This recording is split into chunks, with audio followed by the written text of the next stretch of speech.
Pedangdut Yus Yunus meninggal dunia. Ini unggahan terakhir sahabat Elvi Sukaesih. Dia sebut sehat selalu. Innalillahi wa inna ilaihi roji'un. Kabar duka datang dari dunia hiburan. Pedangdut ternama Yus Yunus meninggal dunia pada Jumat 25 Februari 2022. Yus Yunus meninggal dunia di usia 59 tahun. Kabar meninggalnya Yus Yunus disampaikan oleh penyanyi Elvi Sukaesih. Sahabat Yus Yunus ini menyampaikan kabar duka melalui postingan di akun Instagramnya @elvisukaesih. Elvi Sukaesih mengungkapkan Yus Yunus meninggal dunia pada pukul 00.52 waktu Indonesia Barat.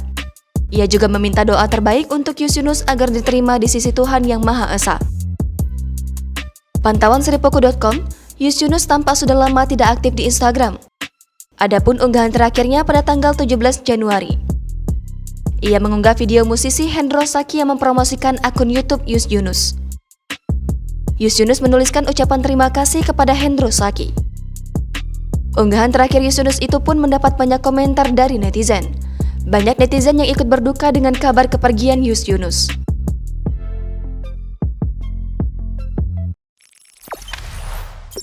Jangan lupa subscribe, share, komen, dan like ya!